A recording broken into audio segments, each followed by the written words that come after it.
Hey there, are you grieving the potential loss of a loved one or feeling overwhelmed with the loss of someone you care about? If so, you're in the right place. Lisa Hartung here, and this podcast is designed to guide you through topics surrounding death and dying. We'll dive into multifaceted aspects of grief, offering you a blend of personal stories, expert insights, and practical advice for your grief journey. May this be a safe space for you to learn, listen, and ask questions about your own life and loved ones. So grab your favorite beverage and let's dive in. Welcome back, everyone. Happy Mother's Day for all who celebrate. And yes, if you're the mom of your furry friends as well. For mothers who are grieving, I feel you. For those who have just become mothers, what a gift. For those who have lost children or lost your mothers, I'm thinking of you and I'm with you too. This is a life's journey that's always unknown, and it really, really hurts sometimes. And so, no, I'm thinking of you, and this is a super joyous day for some and a really, really tough day for others. And wherever you are, I'm so glad that you're here and that you've tuned in today, and know that I'm sending hugs and gratitude your way. I'm super excited to kick off season 2 of Giving Grief Grace with Mary McGreevy on the show today. She's so fascinating. She is the founder of Tips from Dead People. She has been reading obituaries since she was a child. What started as this quiet, lifelong fascination eventually became this wild social media account with over 400,000 followers across the platforms. And Mary shares the hidden wisdom that's tucked inside some of the world's most memorable obituaries. So whether it's hilarious or heartbreaking or just plain quirky, Mary has a gift for finding that little voice of wisdom and the truth inside every story. She reminds us that life just isn't a resume. It's the little things, in the end, it's the little things that become what really mattered.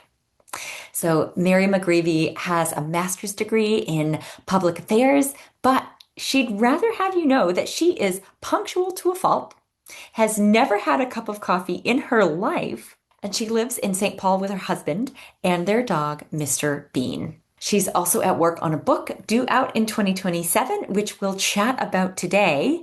And I am super grateful for Mary for coming on the show. So stay tuned. Can't wait to welcome her onto the show. But before we did, I wanted to just leave a little tidbit of information for people who are listening. If you haven't read the book, Journey to the Heart by Melody Beattie, I do recommend. It's daily meditations on the path to freeing your soul. So today's May 10th meditation the title is Go for the Ride. Not all sections of the road we travel are smooth, paved, easy riding. We may prefer the smooth sections of highway, but sometimes the road gets rough. And the rough section can go on for miles and miles. That's okay. It doesn't mean you've lost your way. It doesn't mean the rough section and bumpy spots will last forever. You're still on your path. Relax. Wiggle your shoulders a bit. Get ready, for you may just be in for the ride of your life. Don't try to ignore the bumps or pretend they're not there. Not all roads are paved and smooth. Not all roads are meant to be. Slow down a bit if you need to, but don't stop. Accept each part of the journey as it comes. Let each stretch of your path be as it needs to be. So thank you to Melody Beattie for writing that little excerpt for us. And in the spirit of Mother's Day and sharing stories, I wanted to send gratitude for my mom. She was a lover of ice cream. So if that was her obituary title, I know that we included that in the story, but she was a lover of ice cream. So I will be getting some ice cream today in honor of Mom. Sending hugs again to everyone out there. And without further ado, Please welcome Mary McGreevy to the show. Happy Mother's Day. Welcome back, everyone. Cheers to season 2 of Giving Grief Grace kicking off. Super excited to have you here. We've got Mary McGreevy here. I am so grateful for her and happy Mother's Day to those of us who are listening. And my heart is with you for those who are grieving their moms or who have lost a child recently or in life. And Mother's Day is a hard day, and I'm thinking of you. Today, I'm super excited to have Mary McGreevy on the show. Mary, you turn everyday life into magic. And I found you on Instagram, Tips from Dead People, and I thought, oh my gosh, I need to chat with her. We talk about writing obituaries here on Giving Grief Grace. And so, welcome to the show, Mary. I'm so happy to be here. I'm glad you found my quirky little corner of the internet, and I'm glad you reached out. This is an absolute pleasure.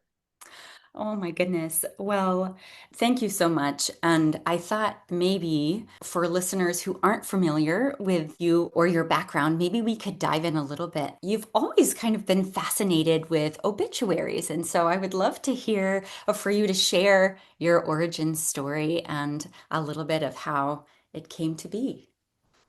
I'm excited to do that. And for those who don't know, Tips from Dead People is a social media account where I share interesting obituaries and I try to pull a couple little life lessons from them.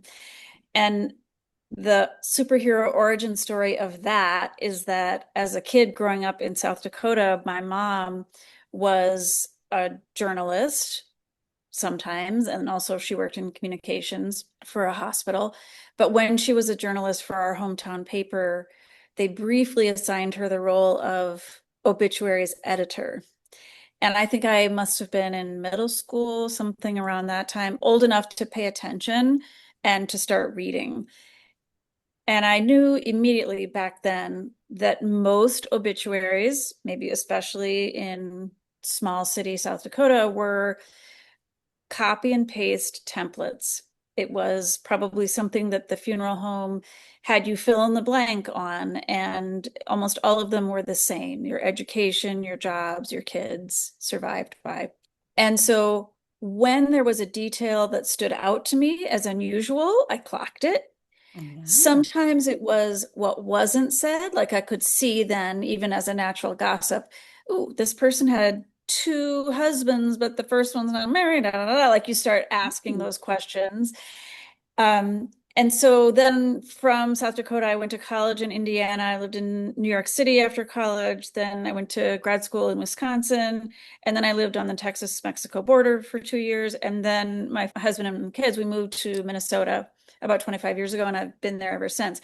But in all those cities, I would subscribe to the hard copy of the newspaper, and the obituaries would be the first thing that I'd read. I guess some people call it the Irish sports pages. And I would cut out the good ones that had something to say in general that Mm, fascinated me or made me think about my own life in a different way. And I just stuck them in an envelope. And during this time, I had kind of a zigzaggy career thing. I was in social work, I was in video production, I've done a number of different things. And I always sort of felt like, oh, I was a kid who had a ton of potential and maybe never really quite found their thing. I had good jobs and I've done good work, I think. So then finally, a couple years ago, I had this big stressful work project happening, and I thought, why don't I have a hobby? Like what is my creative release when things get stressful? I don't sing, I don't craft, I'm not that great of a cook. I mean, like, what is my release here? So I grabbed that old folder of obituaries and I thought, I wonder if anyone besides me is interested in these life stories. And what if I chose to read excerpts of them on social media and just say what I think about them? So I asked my three daughters, who are in their 20s now, what they thought and if they would help me. And I always say that if a cringe could be audible, that's what the response was. They were not, oh, what? You want to get out of, oh, mom, you don't need to do that. But now they're my biggest fans. And at the time they said, we think you should try TikTok because again, at that time, it was more of unstructured, not as much branding or curation going on. So I just took about 30 seconds to come up with the name. I watched a couple YouTube videos on how to make a TikTok, which is crazy. And then I just started posting. And for the first, I don't know, 6 months or so, hardly any views, which was totally fine. I was doing it for me. And but then I did one particular video that took off in a way that I didn't expect, and it's been this crazy ride ever since. So anyway, the answer to the question about obituaries, I think I can trace it to my mom. Oh, and how she would do that during the day and then come home. And was she an idol for you growing up? She was an idol. Yes, she was a great writer. She was very organized. She was an introvert, utterly reliable. You Mm. know, some grandmothers excel at interacting with like middle school, high school. That was my mother-in-law for sure. She could go toe to toe with any grandchild, middle school, high school. My mom's specialty was infants, and she could just get an infant to go to sleep right away. She had a sixth sense for what they needed. She had us go around she loved icebreakers. That was one of her things. She loved icebreaker conversations, books on 20 questions you should ask your parents. Here's a box of 100 cards for conversation starters with young people. She loved that kind of thing. And once at Christmas, she had us all go around the table to say what the headline of our obituary would be. And I don't remember what I said because I was a kid, but she said of herself, never got hair right. That would be the headline for her obituary. And I remember thinking, oh, it's just it's witty, it's self-deprecating, sadly a little bit true. And now that she's gone and I'm probably older than she was even at that time, I think how true and how funny to say it. And she loved stories. And I do take that from her, I think. Yeah. Oh, never got hair right, but a Never got great here. storyteller. I know. So I think about that sometimes, like what would mine be? Mine might be something like punctual to a fault, because I'm kind of anal about getting places on time. So yeah, I don't know. That'd be a good question for your listeners, I think. Yeah, what would your obituary headline be? That's what everyone sees, right? They open the Mhm. newspaper and think it's so fascinating that you as a child were like, "Oh, this one's neat. Let me cut it out." And Mhm. what child has a folder full of obituaries? They're I really know. works of It's art. deeply weird of a kid to be interested in that. But it's funny because so many of my followers now have said similar things like, oh, I didn't realize someone else was like me, that, I've always been obsessed with obituaries. I used to sort of get on my daughters for being so immersed in reality television. They just know they're up to date on all of the reality television. Mhm. And they would push back to say, this is our version of sociology. This is like the way we're looking at the way humans interact and stuff.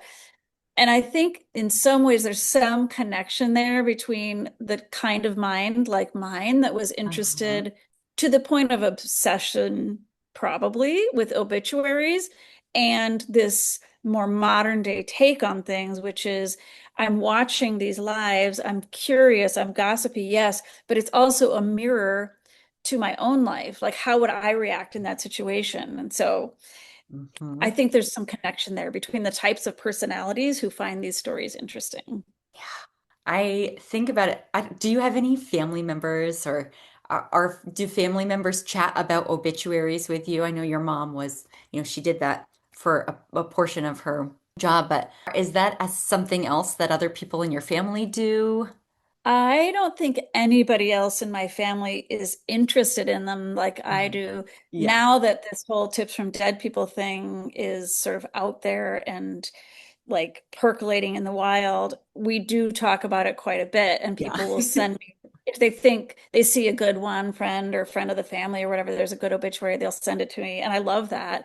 And I think there are like more distant relatives who've gotten in touch to say, what do you think about this obituary? Or can you help me write mine? And that kind of thing too, which is awesome. I love it. Yeah, it's this like creative process. And I think about it, my father, gets up every day and he reads the obituaries. We were from his small town Maine, and so you kind of know everyone. And so he sends me on any given week, a handful of obituaries. And I'm like, do I know these Mm-hmm. people, Dad? I know. I know. But Yeah, you slide into that time of life where that becomes your social life. yeah, Oh, you got you're another like, oh, girl to so go and to so. today. Yeah, but I think that one thing that you have a real knack for is reading this document, which it's such a gift, right, for families to look at someone's life. And sometimes it's the person themselves writing it, other times it's loved ones, or maybe it's, community of people that knew the person. And how do you sum up a life in 200 words? And I've heard you talk about this before, where it's so challenging when the newspapers charge by word, and then you have to think like, well, how can I craft this and have it be like more social media ready, so it's short, Mhm. sweet, but witty and fun. And I'm just fascinated if, you are reading hundreds of thousands of obituaries and have over your lifetime. Mhm. Yep. Are there specific themes that have come out to you? I think that on your platform, you really call out some unique ones, but Mhm. would love to hear your thoughts on just as people are looking to write theirs or help family members on them, what themes have come out? Well, first on that subject of the cost of obituaries, the Oh, pay to play aspect of it, yeah. we don't have enough time in the day to cover all my feelings about that. If the editor or publisher of the New York Times or the Boston Globe or the Minneapolis Star Tribune wants to contact me, I have thoughts and opinions. But I think the newspapers, if they haven't already lost, they're absolutely losing. The fact that Mhm. the obituaries are still within the classified ad department means that, as you say, people are going to be editing when they shouldn't have to Yeah. for story. And because this extra line is going to cost this much money, this extra picture, sometimes it costs money to get a military label in an obituary. And they lost classified ads to Craigslist. That's gone. Yep. Obituaries are a profit center that they understandably do not want to give up, but they're being eclipsed by funeral homes where, okay, it's not a pretty sight and you are paying a lot for the funeral or cremation or whatever, but they're offering you a space to put an obituary, an unlimited obituary for free. So people are doing that. They're Mhm. going directly to legacy. They're going to startups like Everloved or Keeper or Epilogue, where you can tell the story that you want without limitations. And Yeah. I feel it's a bummer because I love newspapers and I've long been a subscriber. But anyway, so like I said, I could talk about that forever and ever. We did my mother-in-law's obituary, which she pre-wrote, and it was $1,200 for a day in the Dallas Morning News. That's just crazy. The themes, yeah, there's so many good ones. One that seems to resonate with a lot of people and that comes up again and again is that you are more than your worst chapter. So when an obituary is honest and authentic about not just the stuff that you're proud of, the kind of braggy stuff, or everything was great and smile lit up a room, never met a stranger, all those kinds of things. When you get really authentic and truthful about the hard chapters, and I've seen it all, whether it be divorce, estrangement, addiction, imprisonment, all number of things, the best, the richest kind of obituaries acknowledge that, even go into it, but then also show that this person, like all of us, Yeah. we're so much more than that one thing. They don't have to be identified as that one thing. I did a video quite recently from a teacher who died of alcoholism, but it was so good at showing how he was so much more than that. And really, his life wasn't, despite his life ending because of that, his life was not defined by that. And his wife, who wrote the obituary, did an amazing job. And that got, I don't know, 750,000 views on Instagram. And the comments on it affirmed to me that this kind of theme is really, really important to people. So many people saw themselves in this man, and so many people even said they felt relieved to know that the imperfections in their own life weren't going to be the only thing that people remember them. So that's one theme. Another theme that is really important to me personally and has helped me in my own life is that you are more than your resume. That when it comes to the end of life, you do not want the summation of your life to be something that could be found on LinkedIn. There's short stories by Tolstoy to this effect. You see TED Talks on the top 5 regrets of the dying.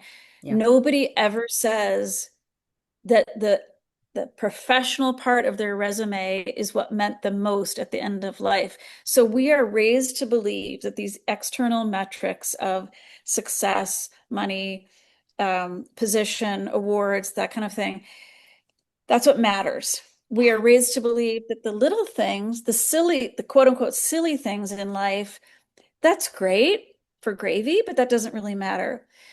What obituaries have shown me that not only is that not true, it's the exact opposite. That the stuff you thought was the big stuff along the way, the size of your house, the number on a scale, all those things, doesn't matter at all. If you're looking at the end of a life at an obituary and you're trying to say to yourself, was this a success or not? What you're going to use is the most important metric of all. Like, were they fun to have dinner with? Did they have good relationships with their family? Did they have some adventure or misadventure in their life? Those things that people kind of think of as silly in their day-to-day life, it's not. It's everything.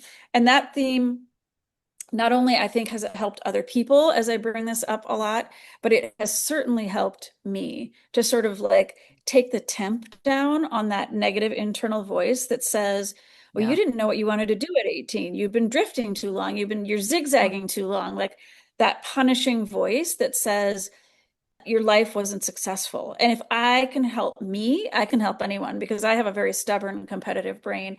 And this has changed me. These types of stories have changed me. Mm. And kind of opened up a new possibility. And I love how you said, yeah, we grow up thinking, how can you be successful at your job? Are you going to get married, have kids, have the dog with the fence in the house and all the things? And I think that we're changing the way we parent now as to how we did it in the past. But I just love it's those little moments of joy and that one trip. I think Mhm. about my father-in-law passed away suddenly in his late 50s of a heart attack. And they had planned, okay, when we retire, we're going to do X, Y, and Z. And then they didn't get a chance to retire. And so Oof. I think the generation that's coming now, or that is in the workforce now, is thinking more of like YOLO. Maybe not saving as much, but they're also taking the trip. They're doing the thing. I don't I know what hope that so. means. I don't know what that That's means long great. term from like a, Yeah, you're social right. security. Savings account, right? I don't know But, either. But I hope that's true because we are so hard on ourselves for trying to measure up to standards that they're just created by other humans. They're not eternal truths. So why are we punishing ourselves to say this was successful life, this wasn't a successful life? Not to say that people shouldn't love their jobs and excel at their jobs. I think that's great. yeah. But it's if that's the metric that you're going to measure yourself by at the end of it all, to Mhm. me, that like I want to do everything I possibly can to use this medium of storytelling Yeah. to encourage people to think differently. Mm-hmm. There is a podcast episode by Cultivate What Matters, and it's called Number Your Days. And it Mm, says, okay, you're here now. And if you project, or you want to live until you're 80, 90, 100, 110, what do you want to say to yourself at that age? And mhm, what would a fulfilled life look like? And then mhm. you write Yeah, down and then you think about it and then say, okay, how can I make that change today? What's one small step I can take today to know I that like I'm, that. I have a number, we all have a number of days left if life Mhm. goes as we want it to, right? And I think the goals can be very, very modest Mhm. with an acknowledgement that you can get blown off track daily, Mhm. weekly, monthly, yearly. That's fine too. You're Yeah. doing fine. You're Yeah. doing fine. but just don't worry that I always think in 2 generations, no one's going to remember even the famous people hardly, Mm, much less us. So if you know that the risk is lower, like you don't have to worry that much about legacy, then it maybe would encourage you to try things and not worry so much about developing expertise, but just trying them to try them. mm-hmm, mm-hmm. I think fear holds us back a lot. And so I'm interested in the stories that you're reading or the obituaries that you've read about the lives. You know, I'm thinking about people who maybe fear did hold them back. And now at the end of their lives, what are they wanting to say to the next generation? Yeah. Well, okay, so I've shared 2 obituaries recently on that topic. They were both self-written by older women. Mm, The first one, which I could, if you remind me, I'll send them to you. The first one was this woman named Anne, who, by a lot of measures, decent, productive life. She traveled and so forth. But toward the end of her self-written obituary, she said, I spent a lot of time denying the voice that I've had inside me since I was a little girl that said, this is what I want to do. This is what I love. I spent a lot of time denying that. When I started listening to that little voice that never left, my life opened up creatively, and so many things mattered less mm, than I thought they would. And it's just a little sort of add-on in her self-written obituary, but if you look at the comments from women, mostly, people were changed. This idea that you denied the voice of your younger self and mm, you stuffed it down, yeah. but then kind of just in time before she died, she released that. That's pretty powerful stuff because we all have that thing like, ooh, when I was a kid, I wanted to do this, but I thought, I'm not good at it and I won't be famous at it, so I'm just not going to do it. Mm, It's the thought of releasing that is pretty powerful. And then the other one that I've shared that resonated a lot was this woman who her husband died suddenly in his 50s. And so she had this whole second chapter, and she was a little thing, and she did all these physical adventures. She got tattooed, she went mountain climbing, paragliding, whatever. And she said the most important thing that happened to her in that second chapter was admitting her regrets. That at times she was petty, that at times she was this.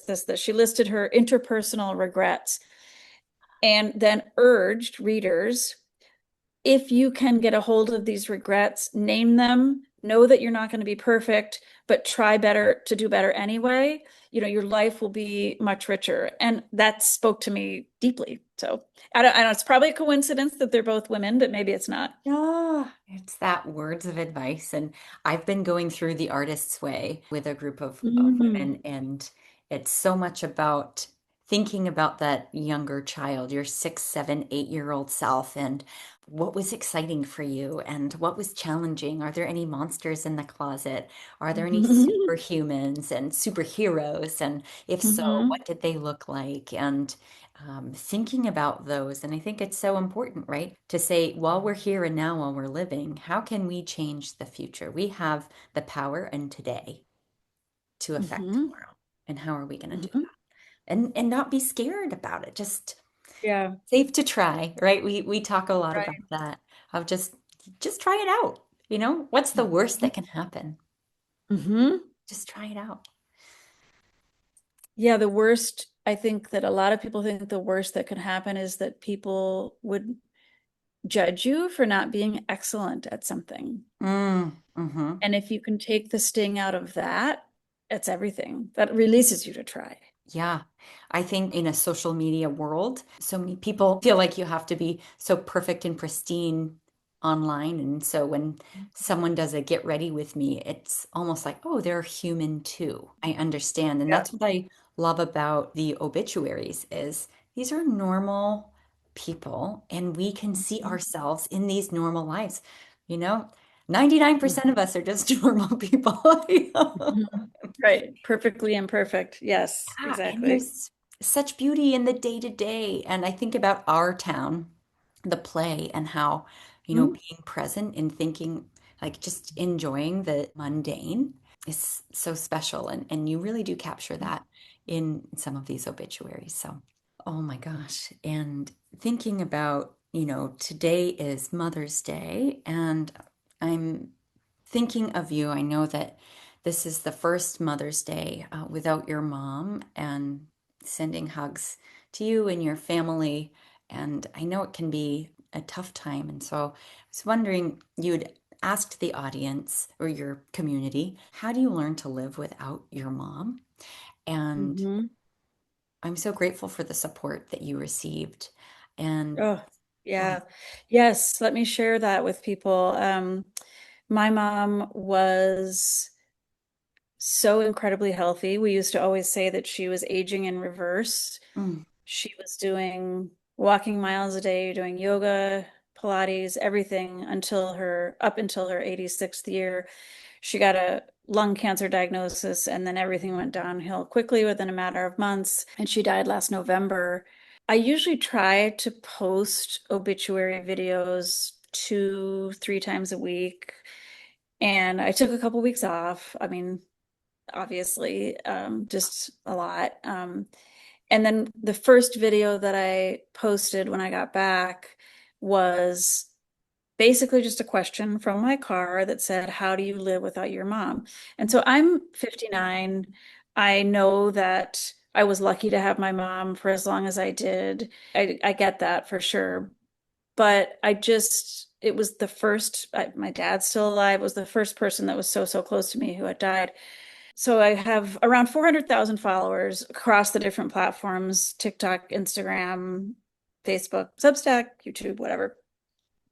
Both on Instagram and TikTok, in response to that video, there were over 2,000 comments on each. mm, And again, mostly women, but it was just people who've gone through losing their mom, common sense, wise, warm, compassionate, creative, blunt comments. Each of those threads is like a masterclass on handling grief. And I mm, have gone back to both of those because it's different people, different, it's thousands over here and thousands over here. I've gone back to both of those comment threads in the middle of the night mm, when I miss her so much, and rereading them again and again and again. And it isn't, this is not PhD level. There's no language that is beyond reach. It's just common sense. You go on because you have to. You go on because it's what you would want. Don't think that you can't keep talking to her. Keep talking to her, even if it feels like it's an empty room, and even if she's not responding, just keep talking. This will help you through your grief. Laugh through what you can laugh through. Just really such a gift to say that I found that comfort on social media, but I definitely did. And it reinforces to me what a unique place this Tips from Dead People thing has grown to be, because where else really online in this day and age can you be in a place that it unifies people? mm, Story matters. mhm, Imperfection is okay. I think when you're talking about the end of life, people get a pass for some of the sins or imperfections or whatever. yeah. And there's a little bit more grace and understanding in the comments than you would find on a lot of other sites. And I really fully appreciate that. And I was the recipient of it at that moment. So I'll forever be grateful, and I will continue to go back and look at that again and again. Mm. And think about that human compassion, and we're showing up for one another in such a real way. And it's not Mhm. fake. It's people who have also walked that road. And Absolutely. mm, Yes. they're And like, they took the time with their little thumbs to type out like 6 sentences, which is huge for a comment. yeah, it just shows that we're all in search of love and supporting one another. And what a great way to help someone who's really, really having a tough time. And one thing that you talk about a lot is telling stories and keeping telling the stories. Is there a fun story that you would want to share about your mom? I'll have to think about that. I think the one that comes to mind is that obituary headline right now. My mom never met a design project that she didn't like. So there was always this like push and pull with the kids, like, wait, you're doing another renovation? Oh my gosh, you're doing another renovation? Doing another renovation? Which now I think is very funny to think about as I consider doing those things in my own house. Like, oh, we criticize so much. She was a person, and I put this in her obituary, who loved to collect cookbooks. Oh, yes. But she hated to cook. And I love you, Mom, but she was not very good at it. Oh, So there mm, was this constant tension between knowing that as a woman of a certain age, people expected her to cook and host holidays and things like that. She hated it. She hated every minute of it. She should have been born in another generation where she could have been an editor in New York City. yeah. But for some reason, she collected cookbooks and she kept thinking aspirationally that this next one, oh yeah, I'm going to definitely make a bunch from this one. And so that was always really funny to us too. Oh, I love that, right? It's the constant Mhm, like, I could get on board with this. mhm. I Oh, should love to cook, therefore I'm going to get some more cookbooks. But day to day, no, I really don't. Let's be honest. also good to be honest about that, right? But Mhm, cookbooks are gorgeous, and I am with her mhm, on that. I mhm, absolutely love cookbooks. I love the feel. I love the mhm. pictures, and you look at them, you're like, there's so many opportunities Of here, course. right? Yes. Um, Mhm. and how many times do we actually make something that looks like the pictures? Right. I know. We have a lot of cookbooks at my house, but my husband uses Chat GPT at this point for his recipes, so I don't know how long they'll last. Like, tell me something that I really like, and that's Mhm, something that's really interesting, is using AI for obituaries. So, mhm. have you seen a shift now that newspaper is not as much and it's more long form on other social platforms online? Can you detect an AI written obituary? I don't think I can detect it. I mean, I have a level of expertise because I've read so many, but I'm not Yeah. an English professor or, grammar expert or anything like that. I would say for I get it. It's like this steam engine that's coming at us. And I get like it's very helpful in my husband's work. And I know it's something that our kids are going to have to deal with on a daily basis. And we all are already anyway. And so I know that for people who don't consider themselves creative and writers, to put some facts into a GPT and say, these are the facts of my dad's life, write an obituary for me. To me, it makes perfect sense. And especially in that time after a death, when you're feeling like there's a million things to do, and this is the one thing that I want to do right by him. So I get that. And I think if you're going to use AI, then the trick with AI, as with anything else, is to be very descriptive in your prompts. Like, because otherwise it's going to come back with this generic template, which I hate. I can't Yeah. stand copy and paste. And so, and that's all AI is, like copy and paste to the largest possible degree. And so Huh. if what's in its large language learning model is templated generic stuff, that's what's going to come back, and I don't like that at all. But if you could be more descriptive in your commands, you're Hmm. going to get, write it in the style of David Sedaris, for example, that you're going to get something different. All that said, I don't like AI in obituaries. I would rather have someone, I don't like it in life in general. Yeah. That's just me.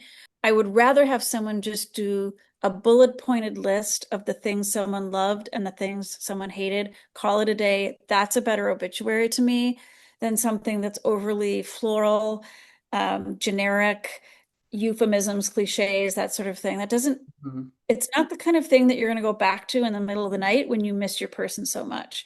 That's going to be like a museum piece. Yeah. If you write something that has bad grammar and typos, but it tells that funny story of this, that, and the other, that's 100% better to me. And I would any day choose that. There are these AI things that are coming out now too, where people will like animate your dead person and you can actually have a conversation with them. And I really can't even tell you how much I hate that. That just sounds horrible. Like when the advice to keep talking to my mom is coming up, that's not what we're talking about. Like Yeah. that's not what we're talking about. So anyway, I don't love it, but I know, but people feel creatively like they can't do stuff sometimes. So I get if it's an assist. It's not really Hmm. my favorite thing. Yeah, but I love it's what they were good at, what they weren't good at, bullet pointed Mhm. out.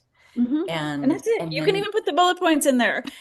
There's no etiquette around obituaries exists because people have kept it around, not because it makes any sense. yeah, I love that. And I think that, I'd love your advice. And I think you brought an obituary to share with us. But as you're, if the person doesn't write it themselves, it can be an uncomfortable conversation with a family member to Hmm. say, I know at the end of my mom's life, my grief counselor was like, invite your mom in. She's an artist. She might want to write it with you.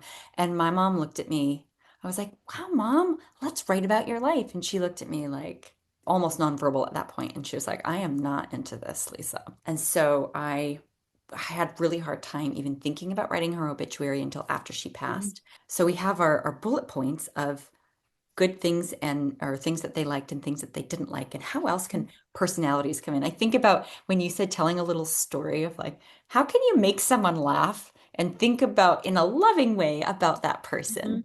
Hmm. um So I'm in the middle of writing a book, so I'm having to select a cast of characters, about 50 characters to put in the book of obituaries that I've loved over the last couple of years. oh, And one of them is this woman, Marie. And it's so funny because the obituary just sounds like we're sitting around the patio with her family having some drinks and telling stories. That's exactly how the obituary sounds. There's no resume aspect to it. There's not even like where they're from, who they're survived by. It's basically like my mom loved her scratch off tickets. One time, mom got caught for speeding and the cop tried to take the scratch off ticket out of the window or someone tried to steal her scratch off and she punched him in the throat. And so it's like this is just storytelling time. And it's about scratch offs. It's not about her childhood or work or anything like that. And I think that's almost as close to perfection as you can get. Because, like I said, like we're all going to die and nobody's going to remember us in 2 years. Why not go for broke and just do something like that? Like, that's an iconic moment in that person's life. So you can do that. The obituary that I brought to share does talk about these lists. And I think this person might be the patron saint of tips from dead people. I have a few like top five that I think are some of my I love favorites. this. And she's not like, she probably didn't have LinkedIn, but the winner in my book. So should I go ahead? Yes, please do. Okay. All right. This is Trish. She never let the truth get in the way of a good story. Patricia Gail Donahue, age 46, living in Squamish, British Columbia, died January 2nd, 2015, just outside of Lillooet, I don't know how to say that, British Columbia, on a return trip home from her cottage at Bridge Lake. Trish was born in Sarnia, Ontario on April 1st, 1968, and was certainly nobody's fool. She went to St. Patrick's High School and then attended McMaster University, where reported sightings of her father, the guy in the crazy flowered suit jacket, were legendary. She then went on to get her human resource diploma from Humber College, which she affectionately referred to as Slumber College. Trish was relaxed and confident in her parenting style, but always knew how to intuitively meet the needs of her children. She was real and distributed advice, but was never preachy or judgmental. Not one to get caught up in the hubbub of parenting trends, she was grounded in her values and opinions. She was old school and good school. She was consistent and loyal. Trish loved, loved, loved Vanity Fair, Sudoku, the New Yorker cartoons, White Lilies, David Sedaris, Underdogs, square-shaped bullet points, a cup of tea, the long and lean trouser from the Gap, predicting futures, square-faced Cartier watches, Mm. cold potatoes, poetry, capri blue candles, interior design, and scratch and win tickets. In reverse order, she equally found these things excruciating: the dentist, tight spaces, small minded people, houseplants, Caillou, because everyone hates that bald kid, unmatched socks, anything laundry, composting, fluorescent lights, tinted glasses, skinny jeans, gray roots, and hard butter. She rarely shanked it. Classic, true story. Mic drop, Trish. Mic drop. And you don't even need anything else other than those two lists at the end. For real. I just, you can totally picture her. Oh, she doesn't like cold potatoes, or maybe she does Right. like cold potatoes. And so you're at a dinner party. You have Yep. a choice to sit next to like C-suite Chad talking about deliverables and ROIs, Yeah. or you could sit next to Trish talking about cold butter, square-shaped bullet I points, love that. underdogs, Cartier watches. Like that is a winner to me. Like that's success. And she would never have been deemed such in her lifetime Mm. by experts. But to me, that's just like she sucked all there was to suck out of life. And she was funny and she had strong opinions and people knew it and they called her on it and they lovingly roasted her. And to me, that's just like boom, boom, boom, she wins. Oh, oh, what a gift. Like, thank you Mhm. so much for sharing that. And thank you to her family for writing that. It's, I know. these are Yes. such great ideas. And Mhm. I'm excited to hear. So, your book is coming out in 2027. It's like you've got these special characters all around you. So, you I get to know. I feel like I'm dip into casting a them. play or something. And if anyone wants inspiration like this, I have a link tree. Every obituary that I share on all my social media channels is on that link tree. It's in like reverse chronological order. But if you're looking for inspiration, there's hundreds now up there of really good obituaries. Funny, bittersweet, short, long, poetic, even savage, cruel ones, which I think are equally interesting, self-written, non-self-written. So there's a lot of inspiration there. I gave a speech last February in California to women creatives. It was a conference of women creatives, a really great conference. And I met through that conference and through people that were there, a literary agent, and we started talking, and I eventually signed with a literary agent, and which was, I'm not a writer. So the You are fact that now. I even had conversations with an agent is kind of crazy, but it's the world we live in where if you can develop this social media following, you have an easier way to open the door to those things. Yeah. And I worked all last summer developing a proposal for a book, which was basically like I'm going to pick 50 of some of my favorites and I'm going to write a few paragraphs of commentary about each one. And I'm going to have a mix of, like I said, short, long, funny, heartfelt, even the cruel ones. And the offer for that book came in 3 days after my mom died. Mm. So I said to the publisher, HarperCollins, who will publish the book, I'm feeling this is also bittersweet for me. And they were like, wait, you think she had nothing to do with this? So I don't know what I believe about any of that stuff, but it was an interesting little bookend. And so, yeah, the production process for books, as I'm learning, is very long. I'm almost finished with it, but it won't come out till August of 2027. Yeah. But exciting to see the culmination of it and how Mhm. helpful will it be for everyone to get your insight on it of I the hope expert of so. I hope it'll be obituary. entertaining. I feel like there's something of a theme here with things like The Moth, Story Hour, or Humans of New Mm, York, where yes. people just want to take in real lives. Hmm. And I Hmm. hope I can contribute to that and hope make people feel good about their own lives too. Hmm. And I hope there's an audiobook too, because I love listening to you read obituaries. Oh, I hope so too. I haven't heard about that part yet, but I would love that. Let's make that happen. Hmm. Yeah. Well, Mary, this has just been such a gift to chat with you and connect with you and hear your words of wisdom. I'm thinking of you and your mom, and maybe I'll get a cookbook in her honor for Oh, you Mother's Day. should. And you as well. I thank you so much. And you, the way that you have kind of processed your own grief into a vehicle for helping others, I so admire that. Mm, thank you.